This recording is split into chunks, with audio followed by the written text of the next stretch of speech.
Good morning, everybody. This is Scott Duffy, and welcome to What Now with Scott Duffy, presented by SAP Concur. I hope you guys are having an amazing day, an amazing morning today, and I am so happy that you're joining us. Again, this is What Now with Scott Duffy, presented by SAP Concur. And if you're just joining us on the live stream on Facebook, on YouTube, on where else are we? On Periscope, or through the Connect network, Apple, Roku TV, Dash Radio, I want to welcome you. And if this is the first time you're here or you're just coming back, please do me a favor, write your name down in the stream, say hello. Good morning, Brian Hardy, good to see you. Write down your name, the industry you're in, maybe something that you're having trouble with or a question you have, something related to your business. And I'll do everything that I can to shape today's show around you. And we got a lot to talk about today. This has been one of the craziest weeks. Oh my goodness. I'm down in Newport Beach today. So I left Los Angeles. Sita and I were like right in the heart of the riots and where everything was taking place there in Los Angeles the last few days. And so I actually left the night before last because I could not get anything done. And Sita, she came down last night. And I'm going to share, I'll share more about what's going on today and kind of our experience. But again, I want to thank all of you for joining. We have 2 more minutes before we go live on the air. And so I'm going to let this propagate for just a sec. But again, if you are joining for the first time, please write down your name. If you're an old timer, say hello. And I will do everything I can to shape this show around you. Again, this is What Now with Scott Duffy, presented by SAP Concur. And we got just a little bit left to go here. And here we go. Good morning. My name is Scott Duffy, and this is What Now with Scott Duffy, presented by SAP Concur. I want to welcome you from wherever you're listening. You can tune in each day at 10 a.m. Pacific time to watch the live broadcast on YouTube or Facebook. You can download the podcast or listen throughout the day on Dash Radio. This show, it's for entrepreneurs, it's for small businesses, and those thinking about starting their own company. It's for people affected by this economy. Maybe they lost their business, their job, they were furloughed, or they saw all their consulting contracts disappear or canceled. It's for people who are asking themselves, what do I do now? And how do I come out of this period even stronger? Now, look, our focus for today's show is on this: what to do when you don't know what to do. What to do when you don't know what to do. And this came out of just like a conversation I was having with myself last night. What to do when you don't know what to do. What steps do you take if you're feeling like the ground is moving under your feet? What steps do you take if you're feeling like you're lost? Now, our special guest today, I mentioned yesterday, we have a new show format. That show format is on hold because of everything going on with the protests and the riots and things like that. All of that is on hold until next Monday, or as soon as all of this stuff starts to settle down, because we've had a lot of guests that were scheduled for this week that are affected and weren't able to make it with us. So we'll kick off the new show format next week. And again, part of that show format is I'll be having a live guest every single day.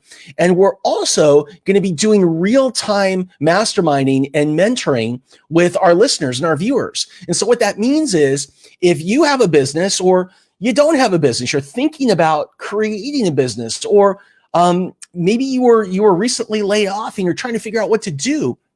What we're going to do, me and my guest, is we're going to put you in, we call the hot seat.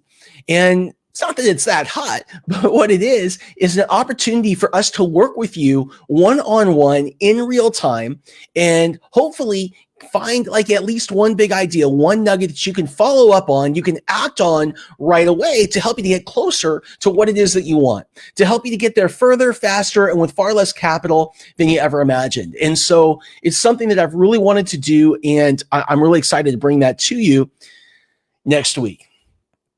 So I cannot believe it. It's been 12 weeks tomorrow. So 12 weeks really since our whole model of the world shifted under our feet. It's crazy when you think about it. 12 weeks, which feels to me like 12 years. So it was March 11th. On March 11th, Rudy Gobert from the Utah Jazz was diagnosed with COVID. So he tested positive for COVID. A couple of hours later, the NBA suspended the season. Later that night, Tom Hanks and his wife, Rita Wilson, they tested for COVID. March 12th, the following day, which was a Thursday, like tomorrow, March 12th, was the day that the market crashed. In our country, excuse me, in our country, we sheltered at home. One second. I ate a couple of peanuts right before we came on, and they seem to be caught in my throat. So on March 12th, it was the market crash. And as a country, soon after, we sheltered at home. And for weeks, we did this because our goal and really the meaning behind what we were doing was to slow the spread.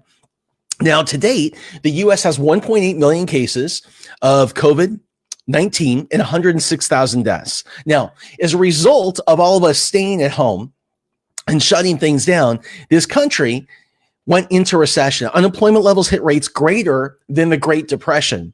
And it's fast. It's crazy how fast things changed. And then what I saw about after that was that everyone started to scramble.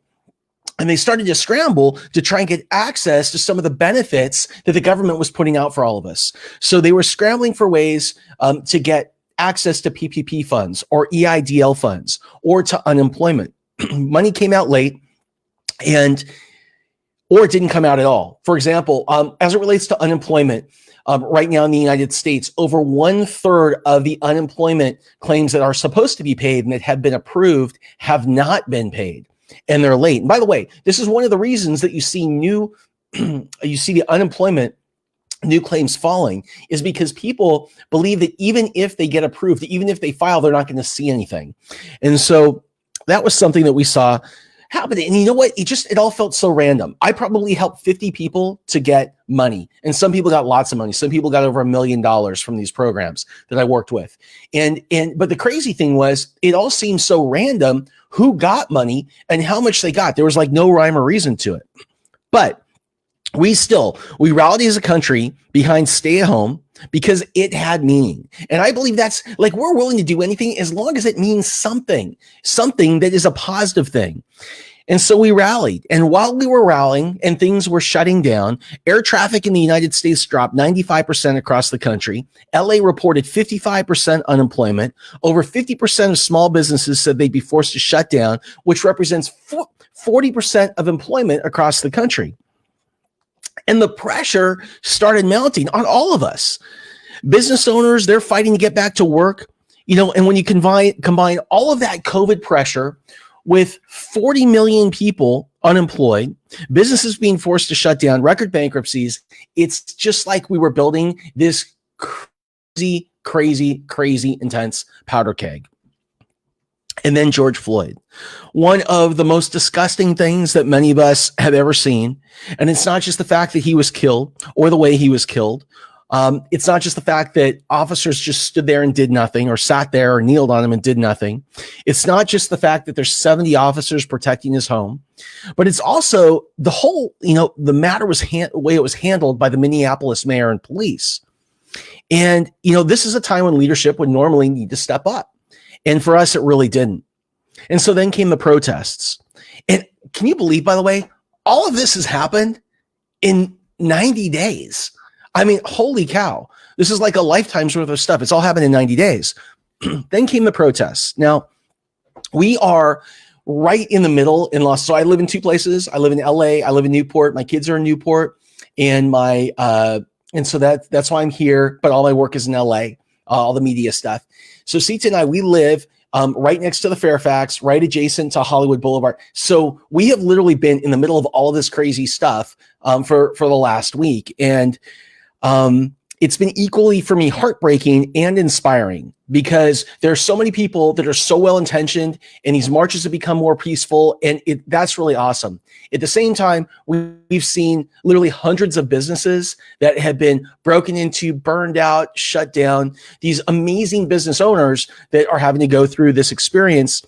That's been really hard to watch. And 2 days ago, it just got too intense. for me, it just got too intense. I could not focus on anything because in addition to all of these rallies that have been around us, we're about 1.5 miles from the main police station in the area. So it is a non-stop drumbeat of, sirens and this and that. And just, it's been nuts. So I came down here, actually Sita came down last night, but we thought we got away from it for a couple days, at least as it related to our ability to work. That was it. We just wanted to be able during the day to get some work done because everything is so distracting outside. So this morning we go to get our coffee at Starbucks, which is literally right next door. I get out of my place, I go right next door to Starbucks, and guess what? They were boarding it up. And I said, "You're boarding it up? What's going on?" So there's 4 protests that are scheduled today. They're all in Newport Beach. And it's literally in front of me, behind me, to my left, and to my right. So it's going to be kind of a crazy day, I think. But with all that said, I love to see the incredible. I encourage you to do the work and look for the incredible and the inspiring stories that are coming out of all of this. People coming together, changes, breakthroughs that are going to be made. I know today, this afternoon, I think it's at 1:00 Pacific, there's going to be a big announcement from the people investigating the police with new charges. So I think that maybe that may also help to restore some faith and create some calm. So anyway, that's a lot about kind of what has happened from my perspective over the last 90 days. Again, tomorrow marks 12 weeks that we've been in this whole COVID crisis. And it's been crazy when you look back for all of us. Now, where does this leave me? So this leaves me, and maybe you guys feel the same way. This leaves me today totally exhausted. I got to tell you the truth. It has left me feeling totally exhausted. It's left me feeling low on fuel over the last few days.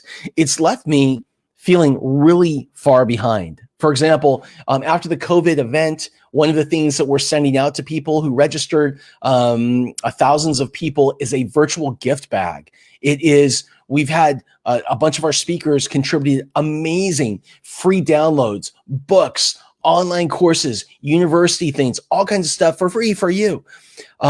We'd hoped to get that out over the past few days, but with everything else going on, that just lagged. That is going out today. And I felt a little bit lost the last few days. I felt really confused. Like, do I march? Do I help my friends board up? I mean, this morning before I did the show, I was seriously considering canceling because the first thing that's happening here today is at noon. It's right down the street. And when I go down my street here, PCH, in Corona Del Mar, my friends are boarding up their places. And so I was going to go help them out, which I will after the show. So, it's kind of left me confused. And also, it's like, what do you focus on and how do you stay focused? So I know this isn't the way I normally start these shows, but my whole thing is I just want to share with you what's going on in my life, because maybe you guys are experiencing something similar. Maybe we can learn together how we get through this stuff stronger. So the question is, when you wake up in the morning and you don't know what to do, what do you do? What do you do when you don't know what to do? And I really think there's 3 things. And the first is this. Number 1 is you got to be the change that you want to see. I was talking to a Hollywood agent about 3 weeks ago. We were talking about Dwayne Johnson. So this is a person at CAA, Creative Artists, the number 1 agency in the United States. And they called me about doing a gig. And it was interesting because we were talking about The Rock, Dwayne Johnson. Dwayne Johnson is now the highest paid actor in the world. And the reason he came up is because I had somebody years ago, one of the courses that I was teaching, say to me, I look at a guy like Dwayne Johnson, and what I think is, if I had his money, then I would get in the gym and I would spend the time to work out and I would build my body up that way. And then I would do it. So if somebody invests in me, if I get the part, if I whatever, then I'll make all that happen. And I just said, look, And this is what me and the agent were talking about. The reason that Dwayne Johnson is Dwayne Johnson isn't because he waited for the paycheck to come. If you know Dwayne Johnson's story, this is a guy that was sleeping in his car. This is a guy who figured out how, while he was sleeping in his car, to do a push-up, to do a pull-up, to work himself out, to do whatever it took, no matter what was happening, in order to build himself into the person that he wanted to be. And if he built himself into the person that he wanted to be, that's when somebody else would notice. And that's when somebody would say, I want to give you the role. I want to give you the job. I want to give you the money and invest in your company. And so right now, it is more important because it is really easy during times like this for all of us to get down, to get depressed, to get unfocused, to lose our way, to not know what to do. Now is the time that you have to double down on doing the steps required in order for you to achieve your vision. And again, I think that the Dwayne Johnson example is an amazing example of that. The other thing that we have to do is we got to learn more. And I want to share with you a story. Excuse me. There's going to be all kinds of caveats to this story, but it is one of the best stories I've ever heard about learning. And I learned this story after working for Tony Robbins. It's a story about Tony Robbins and Andre Agassi. So again, caveats all over the place. This is a person that I've known for years, a person that worked with Robbins, a person that was really close to the whole thing when I was there. And here is the story. But again, lots of caveats. If any of it is a little bit like not square in the corners, you'll get the point. So years ago, Andre Agassi was the #1 tennis player in the world. So do you guys remember Andre Agassi? Like, Agassi was amazing. I think that he went through a streak where he did not lose a single match for 3 years. The guy could not lose. And then all of a sudden, he lost. He not only lost one match, he lost another. He lost another, he lost another. He went from the #1 player in the world to top 10. He went from top 10 to top 20. He went from top 20 to top 30 to top 50, and it happened like that. And the way the story was told to me is he ended up in a bar in Vegas where he lives, and somebody came up to him and said, hey, Andre, he said, what you need to do is you need to call this guy Tony Robbins. Tony Robbins can help you to get yourself back on track. And Andre Agassi said, well, do you know Tony Robbins? And the person said, no, I don't, but you're famous. You can go find him, right? So Agassi ended up finding him. And at this point, he continued to drop. He could not win. And so he went to Tony and he said, can you help? And Tony said, yes. He said, here's what I'll do. I'll give you 1 hour of my time. 1 hour of my time. What you need to do is deposit $150,000 into my account right now. And he was like, are you crazy? $150,000 for 1 hour? Why would I do that? No way. And so he didn't do the gig, and he kept losing until eventually, a few months later, he fell out of the top 100. And what did he do? He ended up calling Robbins, and he said, again, this is the way the story was told to me. He called Robbins, and he said, okay, I'm ready to do it. I'm going to put $150,000 into your account today. All I want is that 1 hour. If you believe you can really help. And he said, no. So I said, no, that's not the way it works. He said, now it's $250,000. $250,000. I need that deposited right into my account. And then I'll give you 1 hour of my time. He said, fine, I'll do it. So he puts the money into the account and he says, okay, I'm ready. Can we talk tomorrow? What time do you have tomorrow? I need to get my 1 hour. And again, the way it was told to me, Tony said, no. He said, you don't get how this works. He said, you get 1 hour of my time in 6 months. In 6 months. Holy cow. So what did he do? So Andre Agassi waited for those 6 months to get that 1 hour. And then they sat down to meet. Now, what Agassi didn't know at the time, was that Robbins had created 2 teams.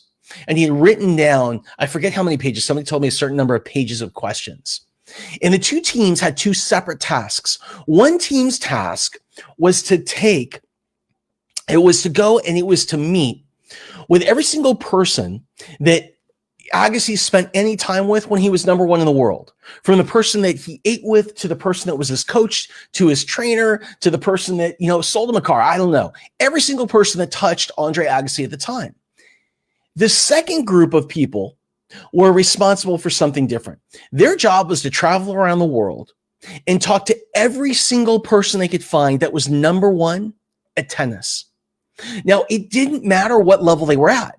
They could be somebody in grade school. They could be somebody in college. They could be a professional player. They could be on an Olympic team. It didn't matter. Anybody in the world that was number one at tennis. And they asked the same questions.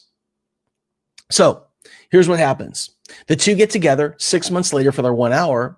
And what I was told is that Robin said, you don't need an hour of my time. You bought it, but all you need is 5 minutes. And what he did is he had 2 sheets of paper and he slipped them both over to Andre Agassi. And he said, on this piece of paper, this is what you did with absolute dedication and total precision.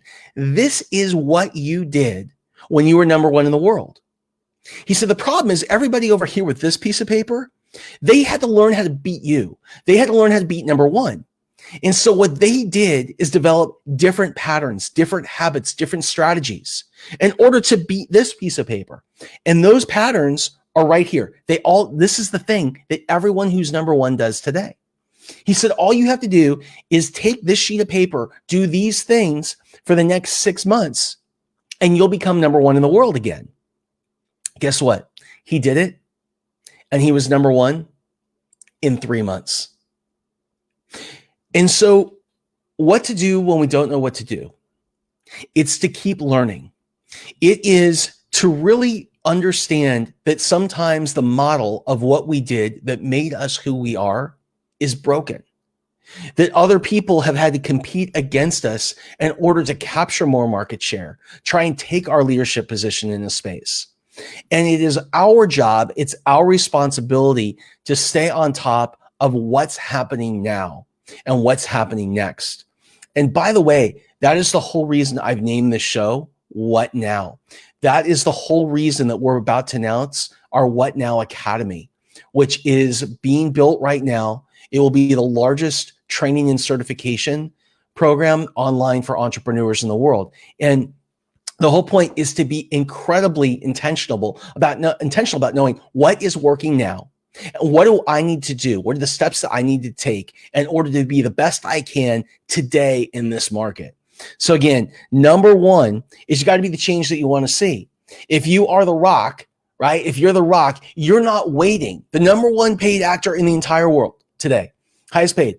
You're not waiting to get the big part to then go to the gym to get in shape. What you're doing when you're living in your car is you're doing everything you can to find a place to do a push-up. That's number one. So when the time is right, when luck meets opportunity and you get that break, you're ready. You are showing up. That's number one. Number two is you got to constantly be on top of what now. What is working now in today's market? And I gave you the Tony Robbins, Andre Agassi example. 2 sheets of paper. Here's what people did. Here's what you did when you were number one. Here's what the rest of the market did in order to beat you, to beat number one. Do these things with the same dedication and consistency, and you will be number one in the world. And number three, you got to do one thing every single day to take care of yourself. I tell this story all the time. Being at Richard Branson's home on Necker Island, leaving, going to the airport, 2 CEOs right next to me. Over here, the CEO of Virgin Atlantic, 20 years in the industry, an icon in commercial aviation. Over here, the CEO of Virgin America, David Cush. So what happens? I run over to Richard from Atlantic and I say before he leaves, Richard, the market, it's 2008. Everything's crashing around me. I want to be great as an entrepreneur CEO. What is the number one thing that I have to do? The most important part of my job today? I thought he'd say something like leadership, communication, I don't know, something like that. And he looked at me and he said, exercise. And I said, exercise, I don't get that. I'm surprised he'd say exercise. He said, I'm disappointed you're surprised. Walked away, never talked to him again. True story. Then over here, David Cush. David and I get on a different plane to head to America. We're sitting next to each other. We're a couple hours in. I look over at David. I said, hey, I just talked to our guy over here from Atlantic. I asked him, what's the most important part of your job right now to be a great leader? And he said, well, that's easy. Exercise. I was like, what? Two smart people had no chance to talk to each other about this. But what I learned is this. What I learned is there's a common thread amongst people that truly crush it in our culture, that truly crush it. When times are tough, you got to be the toughest person in the room. If you don't exercise and take care of yourself, there's no way that you can be. It's as easy because, it is so easy to go negative right now. It is so easy. It is so easy to watch what's going on in TV, or in our case, listen to what's going on outside, or walk out the door and go to a really negative place. It is really easy to go, oh shit, I just lost my company, or oh shit, I just became unemployed, or oh shit, I just got furloughed, and start asking yourself a bunch of disempowering questions that put you into a cycle that makes you depressed and unhappy. And you get in a place where you become totally unproductive. And I'm not pointing fingers because I've been there myself. I got to fight and battle all this stuff every single day also, right? We are all going through this stuff together. So I don't care what it is. If you take a look at people like Albert Einstein, Bill Gates, Steve Jobs, some of the greatest leaders of our time, there's one thing that they all have in common. You know what it is? The number one thing they all have in common is they were walkers. It's true. They were walkers. These are guys that walked. They didn't necessarily go and train for the marathon. They didn't go and spend hours in the gym. But what they did is they understood that motion creates emotion. You change the way you move, you change the way you feel. You change the way you feel, you change the way you behave. You change the way you behave, you change the results that you get in your life and in your business. And so they would move and they would walk. And the walk was how they let off steam. I need one thing a day. That's all I need. So I need one thing a day physically that you're going to do for yourself. Again, it could be a walk. For me, it's going to be a walk today. And I need one thing that you're going to do to eat right. Whether it's you get yourself into a pattern. Look, here's my green juice. I'm on my second today. 4 of these makes a gallon. So whether there's, you decide to drink one thing of water a day, or you decide to cut out the booze, or you decide one thing that is going to chemically change the way you feel, because how you feel determines how you'll behave. And there's never been a more important time for us to give ourselves every single possible advantage that we can, to get through this time, because it's freaking hard. It is hard. The ground seems like it keeps moving under our feet. And the summer's not going to get any easier. Unemployment will rise. More businesses will go out of business. More bankruptcies than any time in history. And then we're going to go into the fall. And that's a whole other slew of issues. So what we need to do is take care of ourselves. Put ourselves in the best possible position in order to think clearly and make really smart decisions, to think clearly so we can take action. Because look, if you don't know what to do when you don't know what to do, the answer is simple. Just keep moving. Keep moving forward. Keep moving. Action. Action is the root of everything. And the actions that you need to take, again, are number 1, be the change that you want to see. Number 2, continue to learn what now. What is working now? Number 3, do one thing to take care of yourself every day. Now, before we wrap, it's going to be an early show. Like I mentioned earlier, we're going to go outside and we're going to help some of our friends board up their places here before the march starts at 12. I just would love to say hello to a few people. Let me see if I can make this work. I think that I can. There we go. There he is. Brian Hardy, good to see you this morning. Thank you so much for joining. And this is another Facebook user saying hello. Arthur, thank you so much for joining today. I really appreciate you, and it's great to see you. Patrick Carney, it was awesome to be a part of your group's mastermind yesterday. What a great group of people. And thank you so much for stopping by today. It was wonderful to see you, and wonderful to see you yesterday as well. We have a lot of Facebook users here. Let's see. And YouTube, Amy Scruggs. Thank you. I hope I pronounced that right. Thank you so much for joining today. Good luck to you today. Aaron Garcia, you are the man. Love to see you here today. Thank you so much. Steve Mellon, my guy. Steve, it's so good to see you today. I want to thank all of you guys for joining today and just tell you how much I love you. And we will be back throughout the remainder of the week, starting on Monday, provided all the protests calm down. We will start the new format for this show. Again, we're going to have a guest on every day, and we're going to bring people up from our community, and we're going to talk in real time about their business. We call it masterminding or group mentoring. And if you want to be a part, if you want us to feature your business in one of these sessions, shoot me a DM. Just let me know that you like to be a part, and somebody from our team will contact you. Until we talk again tomorrow, you guys have an amazing day. Stay safe, and I look forward to hearing from you. Bye-bye.